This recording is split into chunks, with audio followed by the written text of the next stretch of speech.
Society tells you that when you get old, you get to rest. Society is a liar. At 91, Maggie wasn't sitting on a porch watching the sunset. She was scraping dried ketchup off a diner table at 2 in the morning just to afford the pills keeping her heart beating. The system failed her. The bureaucrats forgot her entirely. But the streets remember their own. This is the story of a discarded nurse, a broken system, and 300 Hell's Angels who decided to violently balance the scales. The digital display on the pharmacy register read $842.15. Maggie stared at the green numbers. They seemed to float in the sterile, fluorescent light of the chain drugstore. She didn't gasp. She didn't cry. You don't cry at 91. You just get tired. Is that with the new Medicare adjustment? She asked. Her voice was thin, but it didn't shake. The pharmacist, a kid who looked barely out of high school, wouldn't meet her eyes. He tapped a few keys on his keyboard, frowning at the monitor. Yes, ma'am. That's the adjusted price. The Eliquis is Tier 3 now, and the insulin... Well, you're in the donut hole for your coverage. I'm sorry.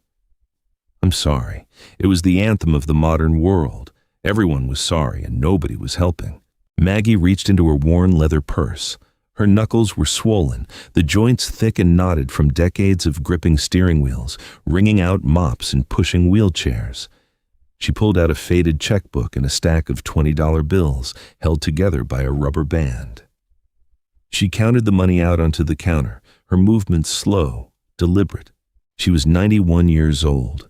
She had survived the Great Depression as a toddler, rationing books during the war, the death of her husband Arthur in 1982, and a career in the trauma ward of the busiest county hospital in the state. She had paid taxes for 70 years, and here she was, emptying her purse for the privilege of waking up tomorrow. Maggie slid the cash across the glass. She left the pharmacy with a plastic bag containing 2 tiny bottles of pills. They weighed less than an ounce, but they cost her 80 hours of her life. Her day had started at 4 in the morning. Job number 1. She walked 3 blocks to the transit center and caught the first bus out to the industrial park on the edge of town. There, she sat in a poorly ventilated back room of a commercial dry cleaner, running a heavy industrial sewing machine. She hemmed pants, fixed zippers, and patched work shirts. The owner paid her under the table. It was piecework. 10 cents a hem, 20 cents a zipper. She worked until noon, her spine curving over the humming machine, breathing in the sharp chemical scent of perchloroethylene. Job number 2 began at 1 in the afternoon, a big box hardware store. She wore a bright orange vest over her cardigan and stood by the automatic sliding doors. Welcome. Shopping carts are to your left. 4 hours of standing on a concrete floor disguised with a thin rubber mat. People walked past her like she was a piece of furniture. Teenagers ignored her. Middle-aged men in suits looked right through her. By 5 o'clock, the pain in her knees was a dull, roaring fire. She took a 3-hour break to go home, feed her ancient tabby cat, eat a bowl of instant oatmeal, and ice her legs. Then came job number 3. At 10 at night, she walked down to the Rust and Chrome Diner on Route 9. It was a 24-hour joint that catered to long-haul truckers, insomniacs, and the dregs of the night shift. Maggie wasn't a waitress. Her hands shook too much to carry trays of hot coffee. She was the busser and the dishwasher. She wiped down the vinyl booths, swept up the spilled fries, and stood over a steaming sink full of grease and bleach until 3 in the morning. This was survival. There was no dignity in it, only grim necessity. The medication kept her from stroking out. The jobs paid for the medication. It was a perfect, inescapable circle. She unlocked the front door of her small, single-story house. The hinges squeaked. The air inside smelled faintly of dust and old paper. She set the pharmacy bag on the kitchen table and sat heavily in a wooden chair. She poured a glass of tap water, opened the pill bottles, and swallowed her dosage. Maggie looked at her hands resting on the cheap Formica table. They were bruised purple beneath the paper-thin skin. Just a little longer, she whispered to the empty room. She didn't know what she was waiting for. A lottery win, a quiet death in her sleep. Either would be a relief. She set her alarm for 4 in the morning. Tomorrow was Tuesday. The zippers were waiting. The thing about working the night shift at County General Hospital in the late 90s was that you learned exactly what humans were made of. Maggie had been the charge nurse in the emergency department. She was 56 back then, sharp-tongued, quick on her feet, and entirely out of patience for bureaucratic red tape. The doctors came and went, burning out after a few years of gunshot wounds, domestic disputes, and car wrecks. But Maggie stayed. The ED was her ship, and she captained it with an iron fist. It was a Friday night in October, 1998. The rain was coming down in sheets, turning the city streets into slick black mirrors. The double doors of the ambulance bay blew open, but there were no sirens. Instead, a wall of deafening noise ripped into the waiting room. The heavy syncopated roar of modified V-twin engines echoed off the concrete. 5 motorcycles idled just outside the sliding doors. 4 massive men walked in. They wore heavy leather jackets, rain dripping from their boots, leaving muddy tracks on the freshly buffed linoleum. On their backs was the unmistakable winged death head patch, Hell's Angels. The security guard, a retired cop with a bad back, took one look at them and reached for his radio. The triage nurses froze. The waiting room, previously filled with coughing children and drunks, went dead silent. 2 of the bikers were dragging a third man between them. He was young, maybe 22, his face pale as chalk. His right pant leg was soaked in dark, thick blood that trailed behind him on the floor. "We need a doctor," the lead biker demanded. His name was Jim. They called him Big Jim on the street, though Maggie didn't know that yet. He was built like a freight train, with a thick beard and eyes that looked like they had seen the end of the world. Now, a young resident doctor, fresh out of medical school, stepped forward, his clipboard shaking. Sir, you need to check in at the desk. We have protocols." Jim grabbed the resident by the lapels of his pristine white coat, lifting him a few inches off the ground. "My brother is bleeding out from a compound fracture. You're going to fix him, or I'm going to break your jaw. Do you understand your protocols now?" "Put him down!" The voice cut through the tension like a scalpel. Jim turned his head. Maggie stood by the trauma bay doors. She was 1.5 feet shorter than the biker, armed with nothing but a blood pressure cuff and a clipboard of her own. She didn't flinch. She didn't look at the patches on their backs.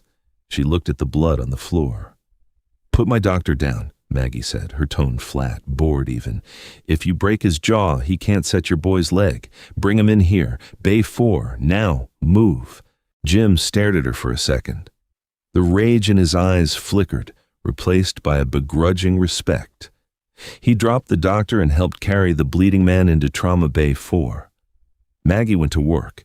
She didn't call the police, even though hospital policy dictated that any severe trauma brought in off the street required a police report. She knew the game. Calling the cops would just result in an arrest, a fight in her ED, and a delay in care. She was a nurse, not a detective. "What happened?" Maggie asked as she cut away the young biker's blood-soaked jeans with trauma shears. "A truck blew a red light," Jim said, standing uncomfortably close. "Clipped him, sent him into a guardrail. He's lost a lot of blood. Femoral artery is intact, but barely," Maggie said. She barked orders at the shaking resident and the circulating nurses. "Get me 2 large-bore IVs, push fluids wide open, and page ortho. Hold pressure right here." She grabbed Jim's massive calloused hand and pressed it down hard on a bundle of gauze over the wound. "Don't let up. If you let up, he dies. Understand?" Jim nodded. The giant biker stood there for 45 minutes, his hand pressing down on his brother's leg, watching Maggie orchestrate the chaos. She was fast, efficient, and entirely fearless. She didn't care who they were. She didn't care about their reputation. She just cared about stopping the bleeding. When the orthopedic surgeon finally arrived and wheeled the young man up to the OR, Jim wiped the sweat from his forehead. His hands were covered in dried blood. Maggie handed him a warm, wet towel from the blanket warmer. "Clean yourself up," she said. Jim took the towel. He looked at the older woman, taking in her stained scrubs and the tired lines around her eyes. "You didn't call the cops?" "I treat patients," Maggie said, turning to fill out a chart. "I don't write tickets. But if you ever bring that kind of mess into my lobby again and threaten my staff, I'll take a scalpel to your tires myself." Jim let out a low, rumbling laugh. "I believe you." He pulled a thick wad of cash from his leather jacket. "For the trouble." Maggie didn't even look up. "Put that away before I call security. Pay the billing department." Jim paused, sliding the money back into his pocket. He looked at the name tag pinned to her scrub top. M. O'Connor, R.N. "I don't forget debts, Maggie," Jim said quietly. His voice carried a weight that made the hairs on her arms stand up. "You saved my brother tonight. The club owes you. You ever need anything, you tell them you know Big Jim." Maggie waved him off, already moving toward the next curtain, the next crisis. "Just ride safe, tough guy." That was 28 years ago, a lifetime. Maggie hadn't thought about Big Jim or the bloody night in Trauma Bay 4 in decades. She had retired from the hospital 10 years later, when the administration forced her out to hire younger, cheaper nurses. The pension she was promised evaporated when the hospital filed for bankruptcy and reorganized under a corporate umbrella. She forgot the bikers. She forgot the promise. She had her own bleeding to stop now. The neon sign outside the rust and chrome diner buzzed like an angry hornet. The red R and C were burnt out, leaving the sign to read U Est and Chrome. It was 2:15 a.m. on a Thursday. Outside, a cold, miserable autumn rain was washing the grease into the storm drains. Inside, the diner smelled of burnt coffee, industrial cleaner, and stale hash browns. Maggie dragged a heavy mop bucket across the black and white checkered floor. Her shoulders ached with a deep, grinding pain. She leaned heavily on the wooden handle of the mop, closing her eyes for just a second to let the dizziness pass. She hadn't eaten since noon. The bell above the glass door chimed, cutting through the silence of the empty diner. A heavy rush of cold air swept in, carrying the smell of wet leather and exhaust fumes. Maggie didn't look up. She kept her eyes on the dirty floor, pushing the gray water around with the mop. Heavy boots thumped against the tile. Not just one pair. 4. They sat down at the large corner booth, the leather of their jackets squeaking against the red vinyl. "Coffee, black. Leave the pot," a deep, gravelly voice ordered the teenage waitress behind the counter. Maggie moved slowly, dragging the bucket toward the back hallway. She just wanted to finish this section before her shift ended at 3. "Hey, you missed a spot." The voice came from the corner booth. Maggie stopped. She took a breath, letting the irritation wash over her. Drunks. It was always drunks or truckers looking for someone to bother. She gripped the mop handle tighter and turned around. The man sitting on the outside of the booth was massive. His beard was completely white now, long and braided at the chin. His face was a map of deep scars and weathered wrinkles. He wore a heavy leather cut over a black hoodie. The winged death head patch sat prominently on his chest. Jim. He didn't recognize her at first. Why would he? She was 91, frail, wrapped in a faded blue apron, her hair thin and white. She was just part of the diner's neglected furniture. Jim tapped the table. I said, "You missed a spot over here. Spilled syrup." Maggie walked over. She didn't speak. She pulled a rag from her apron pocket, sprayed the table with cheap cleaner, and wiped down the sticky mess. Her hands were shaking badly. The arthritis was flaring up in the damp weather, and the physical effort of scrubbing sent sharp spikes of pain up her forearms. She grabbed the rag, turned to walk away, but her worn-out orthopedic shoe caught the edge of the metal table leg. Maggie stumbled. She hit the floor hard, her knees cracking against the linoleum. The mop bucket tipped over, sending a wave of dirty gray water over her shoes. The diner went dead silent. The teenage waitress gasped. Maggie closed her eyes, lying on the wet floor. The humiliation was sudden and absolute. She didn't want to get up. She was so tired. The cold water seeped through her socks.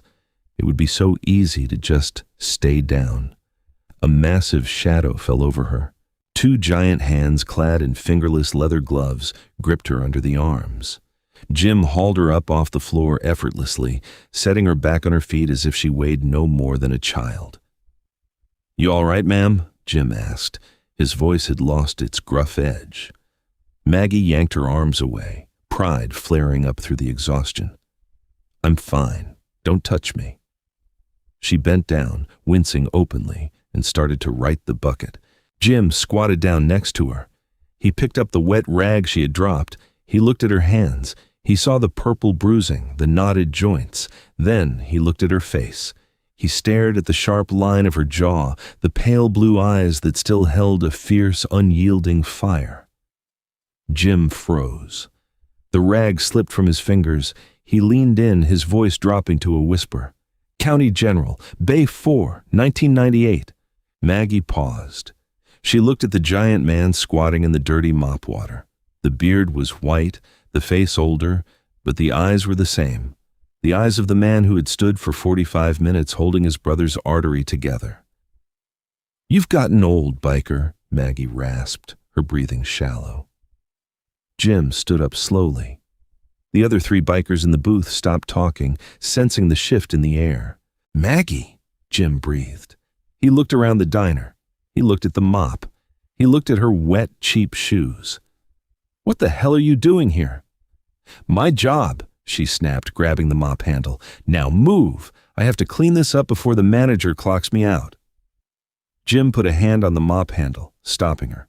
"You're, what, 80? 91. Jim flinched as if he'd been slapped.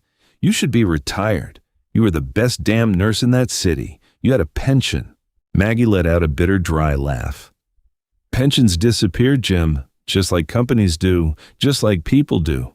She pulled the mop away from him. "Now let me work." "No," Jim said. "Sit down." "I don't have time to sit down with you. Sit down." It wasn't a request. It was a command that carried the weight of the street. Jim looked at the teenage waitress. "Bring her a coffee and a piece of pie. Put it on my tab." Maggie was too tired to fight. Her knees were throbbing where they had hit the floor. She slid into the booth opposite Jim. The other bikers watched in silence, deferring to their elder. Jim stared at her across the scratched table. "Talk to me, Maggie. Why are you swabbing decks at 2 a.m? Maggie looked down at her hands. She hated pity. She despised charity. But the exhaustion stripped away her defenses. The walls she had built to survive the last 10 years suddenly crumbled. "Because my heart is failing," Maggie said softly, staring at the scarred Formica table. "And the blood thinners cost $800 a month. The insulin is another $400. Medicare covers half if I'm lucky. Rent went up. Groceries went up." She looked up at him, her eyes shining with unshed tears of pure, unadulterated frustration. "I work at a dry cleaner in the morning. I stand at a door in the afternoon. I clean this diner at night. I do it so I can buy pills that let me wake up and do it all again tomorrow. There is no grand plan, Jim. There is just the pharmacy register." Jim didn't say a word. His face turned to stone. The jaw muscles beneath his white beard flexed. He looked at her bruised hands, the cheap wet shoes, the hollows in her cheeks. He remembered the fierce, unstoppable woman who had faced down an entire ER waiting room to save his brother. The system hadn't just forgotten her. It had actively ground her into dust. Jim reached into his cut. He pulled out a worn leather wallet, opened it, and dropped a $100 bill on the table. He stood up. "Your shift is over, Maggie," Jim said quietly. "I have 45 minutes left," she protested. "I said your shift is over." Jim looked at the other three bikers. "Let's ride." The men stood up, threw cash on the table for their untouched coffees, and followed Jim out the door. The roar of the engine starting up rattled the diner windows. Maggie watched the red taillights fade into the rain. She pocketed the $100 bill, thinking that was the end of it. A momentary act of kindness from a ghost of her past. She picked up her mop and went back to work. She didn't know that out in the rain, Jim Higgins wasn't riding home. He pulled his Harley over under an overpass, killed the engine, and pulled out his phone. He didn't call the police. He didn't call a charity. He called the clubhouse. "Wake everyone up!" Jim barked into the receiver over the sound of the rain. "Call the charters in the next 3 counties. We're calling a church meeting. Mandatory attendance." "Jim, it's 3 in the morning," the voice on the other end grumbled. "What's the emergency?" Jim looked back down the dark highway toward the diner. His grip on the handlebars tightened until the leather creaked. "We have a debt to collect," Jim said, "and we're going to war with a pharmacy." The clubhouse sat at the end of a dead-end industrial road, flanked by a salvage yard and a defunct steel mill. From the outside, it looked like an abandoned warehouse surrounded by chain-link fencing and razor wire. Inside, it was a fortress. At 4 a.m., the gravel parking lot was packed tight with over 200 motorcycles. The exhaust fumes hung in the cold, damp air like morning fog. Inside the main hall, the air was thick with cigarette smoke, the smell of damp leather, and the sour tang of spilled beer. They called this room the church. It was where the club handled its business. No outsiders, no cops, no cameras. A massive scarred oak table dominated the center of the room. Jim sat at the head. He didn't look tired. He looked like a coiled spring. Around him sat the officers of the local charter, with representatives from 3 neighboring counties lining the walls, 250 men in heavy leather cuts, silent, waiting. Jim picked up a heavy wooden gavel and brought it down hard on the oak. A crack echoed off the cinder-block walls. The low murmur of conversation instantly died. 28 years ago, Jim started, his voice a low, gravelly rumble that carried to the very back of the room. My little brother Bobby took a flatbed truck to the right side of his bike. It ripped his leg open from the knee to the hip. We dragged him into County General. He was bleeding out on the linoleum. A few of the older members nodded. They remembered. The doctors panicked. The security guard reached for his piece. The whole place froze, Jim continued. He leaned forward, resting his massive forearms on the table. Except for one nurse, she was 5'0". She walked right up to me, told me to put the doctor down, and took over. She saved Bobby's leg. She saved his life. And when I tried to pay her off, she told me to shove it. Silence held the room. Respect in this room wasn't freely given. It was bought with blood and nerve. "I gave her my word that night," Jim said. "I told her the club owed her a debt, and this club does not leave its debts unpaid." He stood up. He paced slowly behind his heavy wooden chair. "Tonight I found her. Her name is Maggie. She's 91 years old. She's half-starved. Her hands are black and blue, and she is mopping floors at a diner at 2 a.m. Jim's voice began to rise, the anger bleeding through the stoicism. "She isn't doing it for pocket change. The state cut her pension. The insurance companies jacked up the price of the pills, keeping her heart beating. She works 3 jobs just to buy the right to breathe our air." Jim stopped pacing. He looked around the room, making eye contact with the heavy hitters. Bear, the sergeant-at-arms, a man with a face like a ruined cathedral. Dutch, the treasurer, who handled the club's legitimate and illegitimate cash. "The system took a woman who spent 40 years saving lives, chewed her up, and spit her onto a wet diner floor," Jim said. "We are going to fix it." Dutch leaned forward, tapping a pen on a ledger. "We putting together a cash envelope, Jim? Pay off her rent? Cover the pills?" "No," Jim said flatly. "You hand an Irish nurse from the Depression era a charity envelope. She'll spit in your eye and throw it back. We don't do charity. We do hostile takeovers." Jim slapped his hand flat on the table. "Starting tomorrow, Maggie doesn't lift another finger. We are going to occupy her life. Dutch, empty the discretionary fund. I want 10 grand in cash by sunrise. Bear, pull 30 men. We're splitting into 3 squads. We are going to visit her employers. We are going to visit her pharmacy. And we are going to show the people bleeding her dry exactly what happens when you squeeze the wrong throat." Bear cracked his knuckles. It sounded like thick branches snapping. "What are the rules of engagement, boss?" "No arrests. We don't need heat," Jim said. "But you make them understand.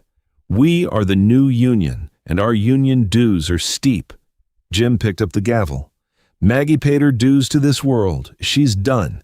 If anyone tries to hand her a mop, a broom, or a bill, you break their fingers. Church dismissed." He slammed the gavel down. The roar of 250 men rising from their chairs sounded like a rock slide. The debt was called in. The fluorescent bulb above Maggie's sewing machine flickered, emitting a high-pitched, maddening hum. It was 6:30 a.m. Her hands were already cramping. She sat in the windowless back room of Henderson's dry cleaning and tailoring. The air was thick with the toxic smell of chemical solvents and hot steam. She had already hemmed 12 pairs of heavy canvas work pants. At 10 cents a hem, she had made $1.20. Her heart beat in a strange, fluttering rhythm against her ribs. She ignored it. She just focused on the needle punching through the heavy fabric. Up, down, up, down. "Maggie, those coveralls better be done by 8. The voice belonged to Mr. Henderson. He was a sweaty, deeply unpleasant man who wore cheap suits and paid his undocumented and elderly workers cash under the table to avoid taxes. He stood in the doorway, holding a half-eaten jelly donut. Maggie didn't look up. "They'll be done." Henderson grunted and turned back toward the front counter. 10 seconds later, the little bell above the front door jingled.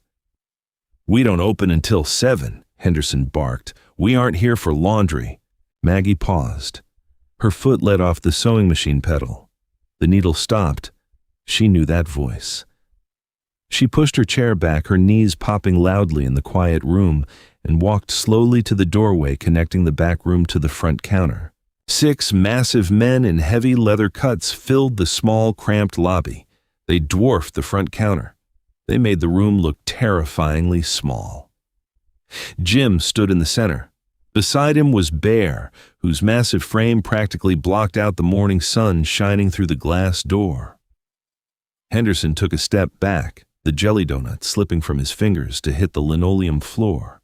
The color drained from his face. Can I help you, gentlemen?" "You can," Jim said. His voice was smooth, polite, and entirely menacing.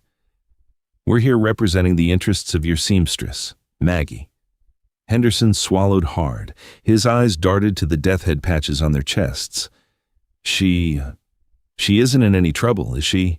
"No, you are," Bear rumbled, stepping up to the counter. He didn't raise his voice. He didn't have to.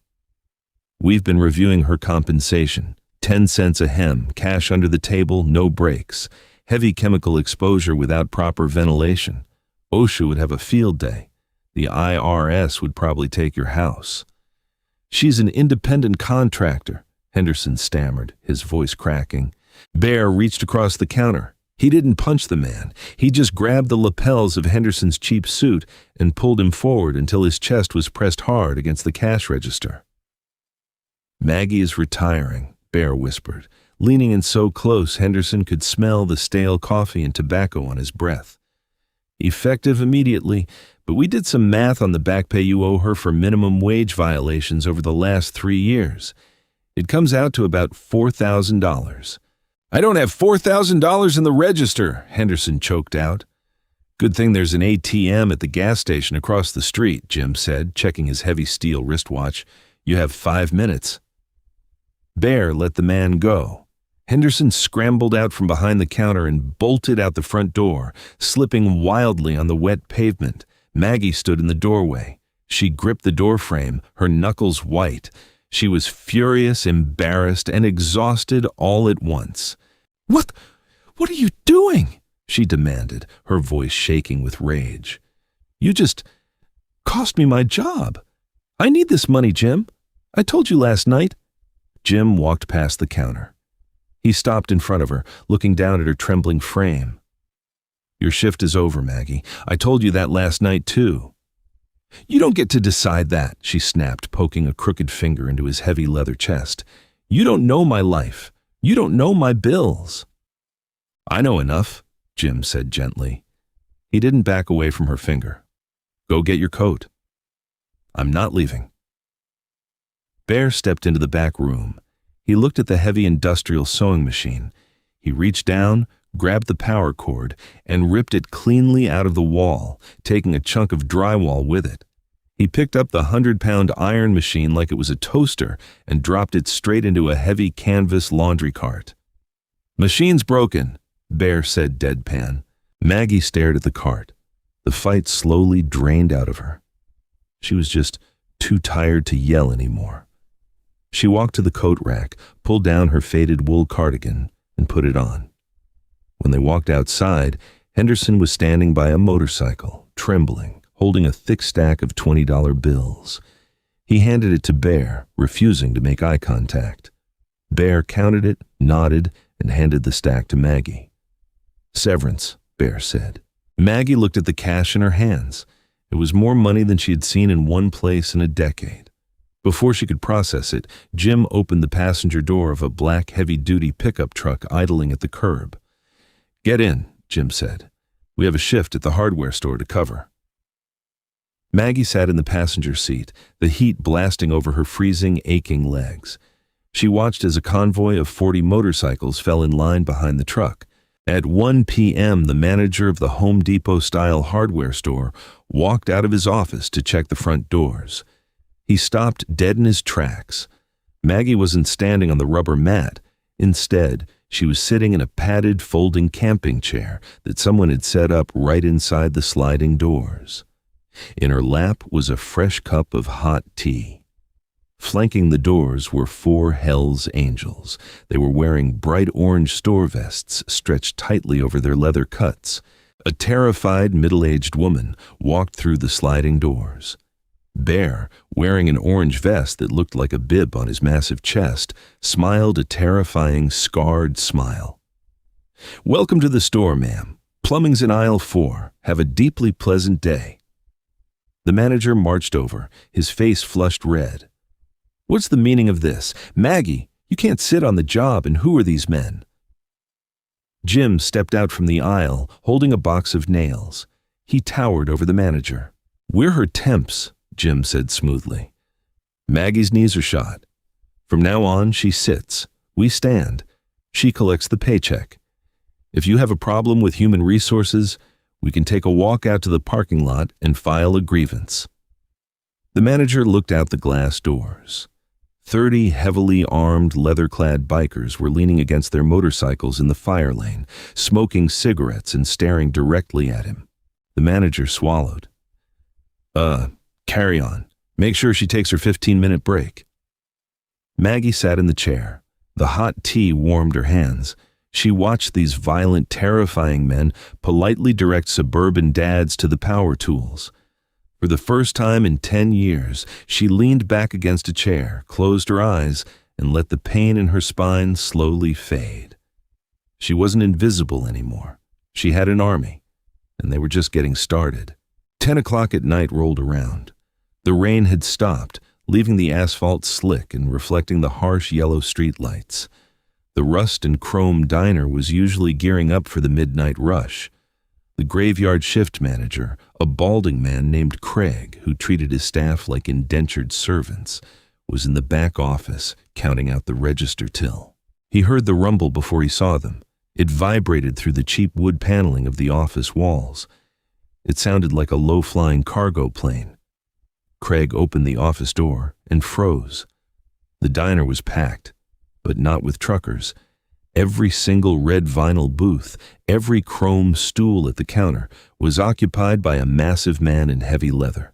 There were easily 70 of them crammed into a space designed for 50.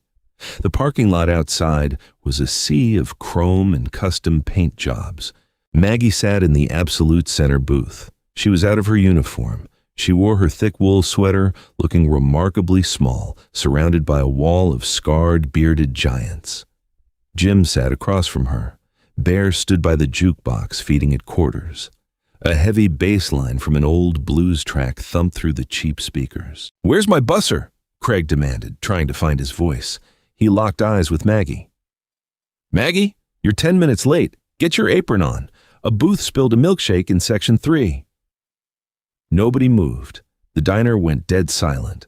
The blues track cut out between songs, leaving only the hum of the fluorescent lights. Bear turned away from the jukebox. He walked slowly toward the back office. Craig took a step back, hitting his shoulder against the doorframe. Bear reached out and grabbed the greasy, stained apron hanging on a hook next to the office door. He didn't hand it to Maggie. He handed it to Craig. "Maggie is a patron tonight," Bear said, his voice dropping into a register that rattled the silverware on the tables. "You're the busser." "Excuse me?" Craig scoffed, panic edging into his tone. "I'm the manager. I don't mop floors." "You do tonight," Jim called out from the center booth. He didn't even look at Craig. He was focused on pouring a packet of sugar into Maggie's coffee. "Or we shut this place down. Permanently. The fire marshal's a good friend of ours. The health inspector owes us a favor. I can have a condemnation notice on your front door by 8 in the morning." Jim finally looked up. His eyes were cold, dead things. "Put the apron on, Craig, and grab the mop." Craig swallowed. He looked at the 70 men staring at him. He looked at the heavy chains hanging from their belts, the thick boots resting on his linoleum floor.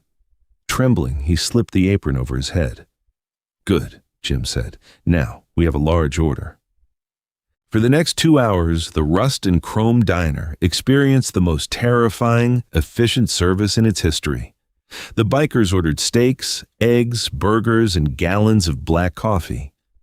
Craig ran back and forth from the kitchen, sweating through his cheap shirt, wiping tables, pouring refills, and dropping plates. 2 of the younger bikers, pledges trying to earn their patches, went into the kitchen. They didn't start a fight. They simply took over the fryers and the grill.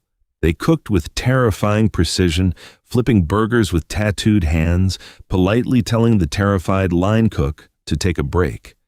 Maggie sat in her booth. Jim slid a plate of hot meatloaf and mashed potatoes in front of her.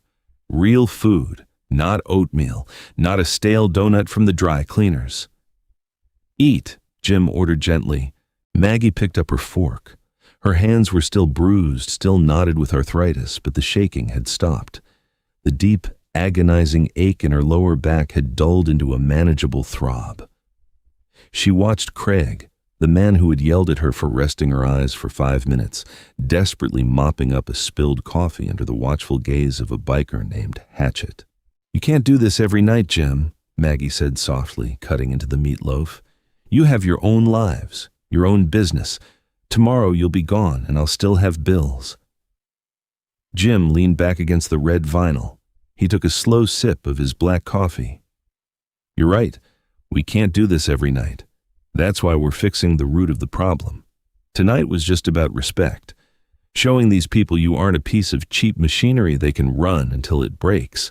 He reached into his leather cut and pulled out a thick manila envelope. He slid it across the table. Maggie frowned. She set her fork down and opened the flap. Inside were stacks of $100 bills. "No," Maggie said, pushing it back immediately. "I told you, I don't take charity." "It's not charity," Jim said firmly, pushing it back to her. "That's your retirement fund from Henderson's dry cleaning. We audited his books. Turns out he owed you 3 years of back pay and overtime. He decided to settle out of court."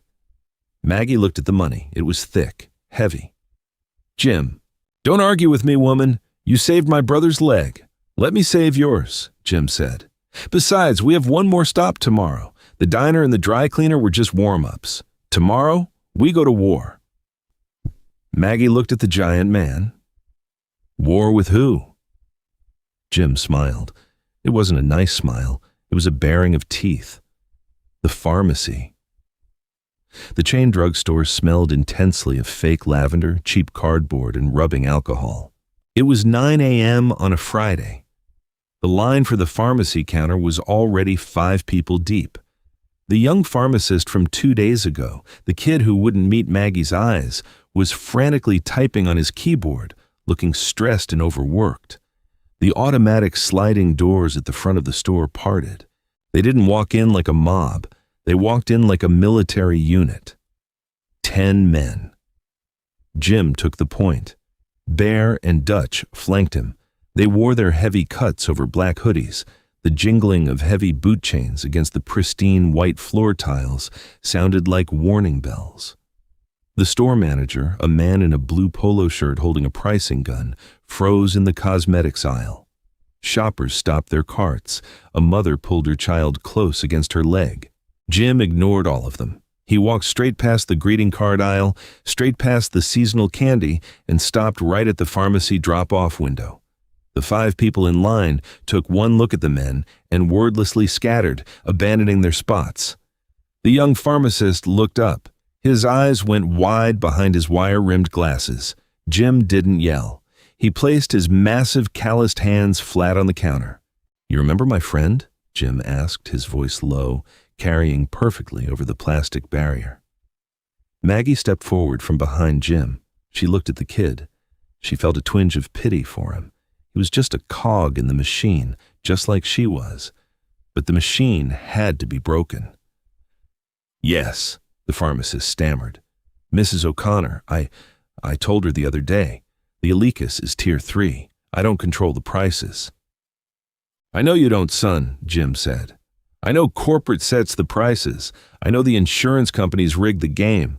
I know you're just standing here ringing up the extortion." Jim motioned to Dutch. Dutch stepped up to the counter. He was a numbers guy, but he looked like a lumberjack who had survived a bear attack. He opened a heavy leather briefcase and set it on the counter. The metal clasps popped with a sharp clack.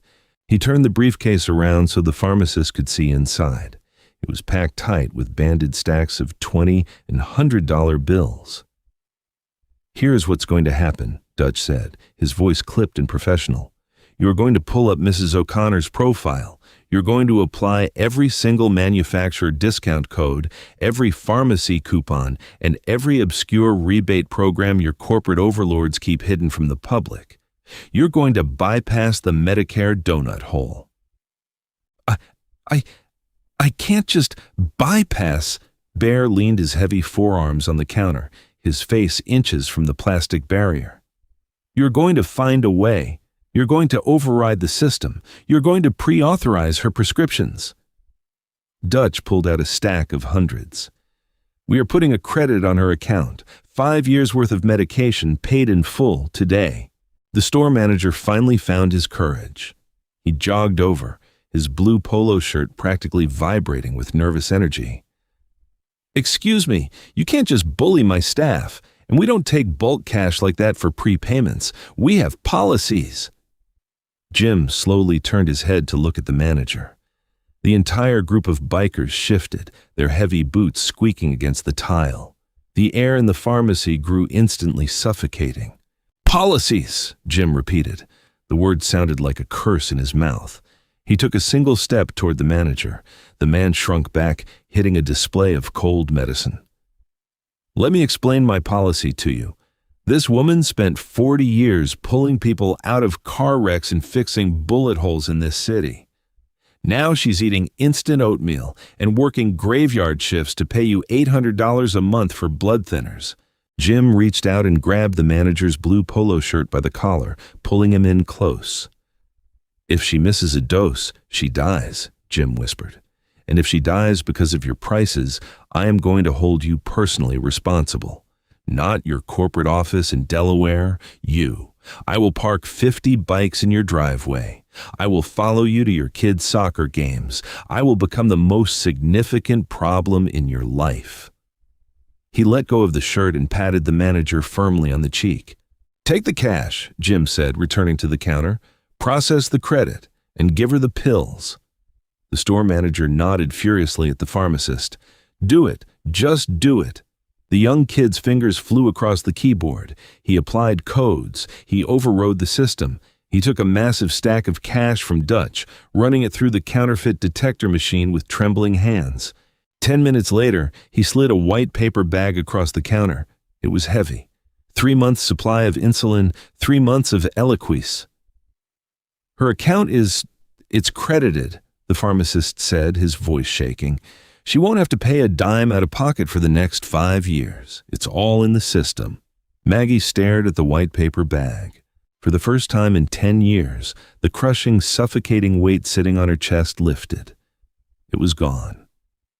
Just like that. The endless, terrifying math that dominated her every waking moment.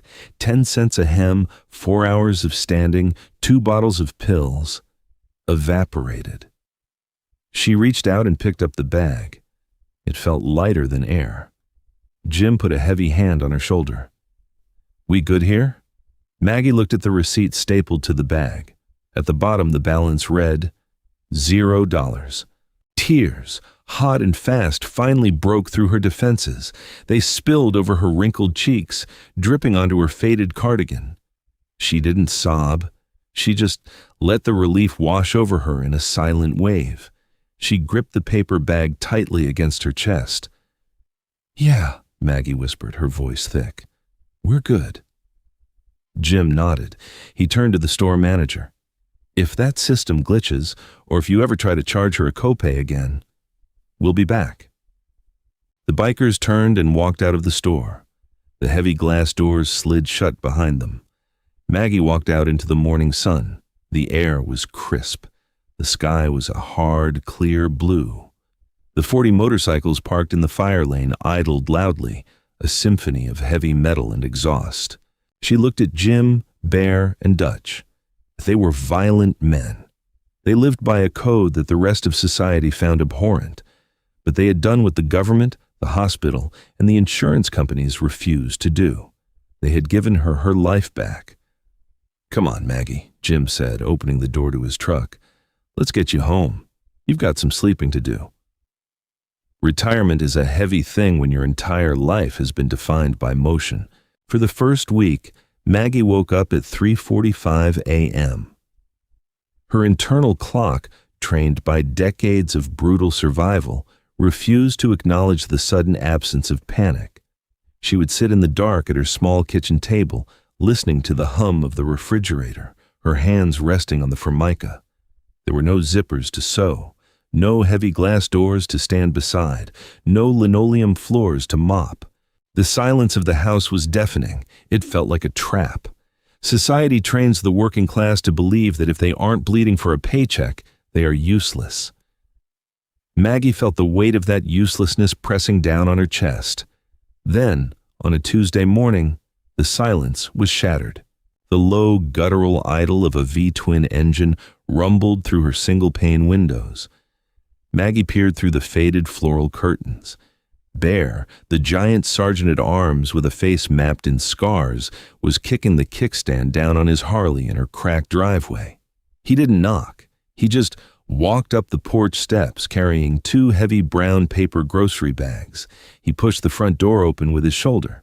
"Milk, eggs, bread, and some of those fancy oranges you said you liked," Bear grumbled, walking straight past her into the kitchen. He began unloading the groceries into her ancient refrigerator. "Boss says you need to eat more protein. I brought a pot roast. You know how to cook a pot roast?" Maggie stood in the hallway, clutching her robe tightly around her fragile frame. "I cooked for a husband for 30 years, you giant ape. Of course I know how to cook a pot roast. What are you doing here?" "Grocery duty," Bear said, completely deadpan. He folded the paper bags neatly and set them on the counter. "Dutch is on yard work tomorrow. Hatchet is coming by on Thursday to fix the leak in your gutters." "I don't need a babysitter," Maggie snapped, her pride flaring up. Bear stopped. He looked down at her. He didn't offer pity. He just offered absolute, immovable stubbornness. "You aren't a babysitting job, Maggie. You're club business. Now put some coffee on. It's freezing out there." They didn't leave her alone. The club infiltrated her life with the same aggressive, methodical precision they used to run their rackets. Dutch showed up and spent 3 hours at her kitchen table auditing her utility bills, violently arguing with a customer service representative on speakerphone until her rate was slashed in half. Hatchet, a guy covered in prison tattoos, spent a Saturday afternoon pulling weeds and planting azaleas in her front yard. But Maggie was a nurse. She wasn't built to just sit and be served. She needed a purpose. So, she created one. It started with a young pledge named Tommy. He was 21, reckless, and entirely too fast on a motorcycle. He laid his bike down on a gravel turn one Friday night, stripping the skin off his left forearm from wrist to elbow. He didn't go to the hospital. Bikers hated hospitals. Hospitals meant police, questions, and paperwork. Instead, Jim threw Tommy in the back of his truck and drove him straight to Maggie's house. Maggie answered the door at midnight. She looked at the bleeding, pale kid holding his arm, and then she looked at Jim. "Put him in the kitchen chair," Maggie ordered, the old razor-sharp authority instantly returning to her voice. She retrieved a heavy plastic tackle box from her bathroom closet. It wasn't full of fishing lures. It was a makeshift trauma kit she had built over the years. She sterilized a pair of tweezers with a lighter and rubbing alcohol. For the next hour, Maggie sat under the harsh kitchen light, meticulously picking tiny pieces of asphalt and gravel out of the kid's raw flesh. Tommy gritted his teeth, sweating profusely, trying not to scream. "Stop whining," Maggie scolded, pouring a splash of iodine directly onto the wound. Tommy hissed, his eyes rolling back in his head. "You ride like an idiot. You pay the idiot tax. Hold still." Jim sat in the corner, nursing a cup of tea out of a delicate porcelain cup, watching the 91-year-old woman command the room. Word spread. Maggie's kitchen became the unofficial triage center for the local charter. They came to her for minor burns from exhaust pipes, deep cuts from bar fights, and dislocated fingers. She patched them up, gave them brutal lectures on their life choices, and forced them to eat hot soup before they left. She didn't charge them a dime, but every time she woke up, there was a crisp $50 bill left under the sugar bowl on her table. She was no longer the invisible woman standing at the sliding doors of a hardware store. She was the matriarch. For the next 3 years, Maggie lived. Truly lived. Her arthritis still ached when it rained, and her heart still fluttered on bad days, but the deep soul-crushing exhaustion was gone. The white paper bag of pills sitting on her counter was a daily reminder that she had beaten the system, or more accurately, that 300 violent men had beaten it for her. Death does not announce itself with sirens when you are 94. It comes quietly, slipping under the doorframe in the middle of the night. It was a Tuesday in November. A cold, bitter frost had settled over the city. Jim pulled his truck into Maggie's driveway at 9 in the morning. He had a fresh tin of ground coffee on the passenger seat and a new heating pad for her back. He knocked on the front door. There was no answer. He knocked harder, the wood rattling in the frame. "Maggie, it's freezing out here. Open up." Silence. Jim didn't hesitate. He kicked the door directly beside the knob, splintering the frame, and walked inside. The house was perfectly neat. The air was still. The faint smell of lavender soap and old books hung in the hallway. He walked into her small bedroom. Maggie was lying under a thick quilt. Her eyes were closed. Her hands, the bruised, knotted hands that had fixed shattered bones and scrubbed greasy diner floors, were resting peacefully on her chest. She had gone in her sleep. No fluorescent hospital lights, no beeping monitors, no frantic doctors. Just a quiet, dignified exit in the house she owned, with a full stomach and a heart that had simply decided its shift was finally over. Jim stood at the foot of the bed for a long time. He took his heavy leather cutoff and draped it gently over the wooden footboard. He reached up and wiped a single traitorous tear from his scarred cheek. Then he picked up his phone. The funeral was held 4 days later at a modest, aging Catholic cemetery on the edge of the city. Maggie didn't have any surviving family.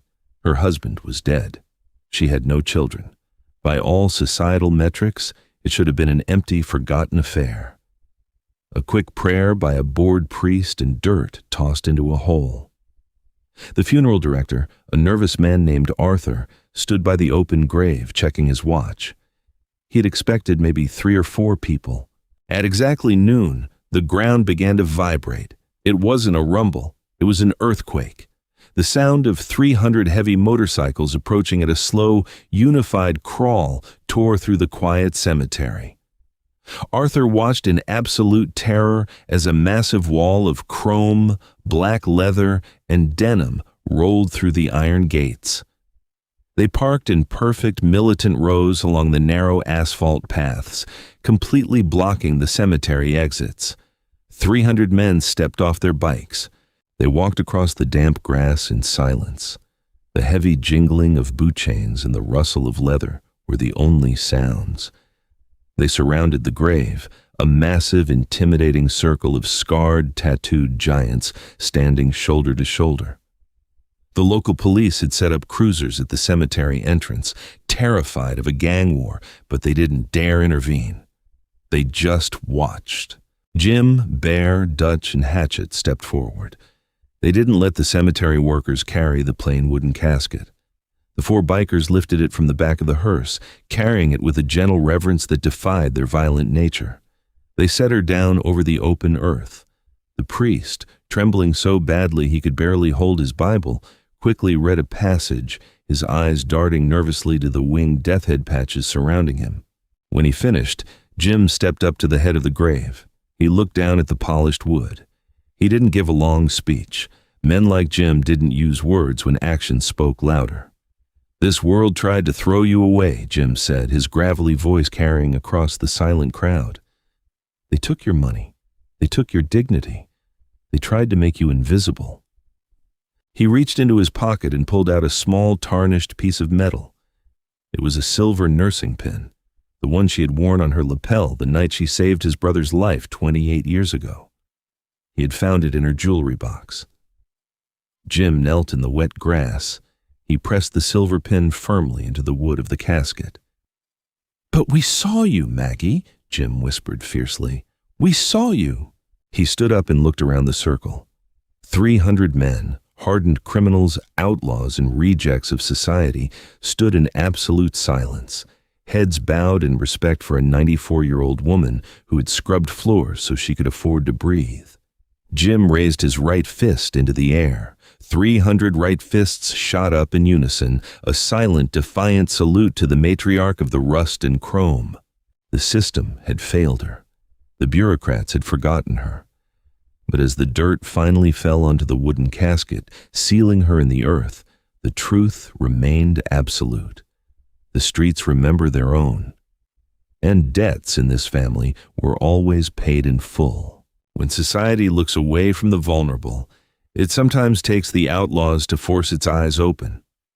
Maggie's story isn't just about a broken healthcare system or corporate greed. It's a raw testament to unexpected humanity. It proves that family isn't always blood, and heroes rarely wear capes. Sometimes they wear heavy leather and ride Harleys. We shouldn't need a biker gang to protect our elders, but thank God they did. If this story moved you, please hit the like button. Share it to spread Maggie's incredible legacy, and subscribe to the channel for more powerful, true-to-life stories.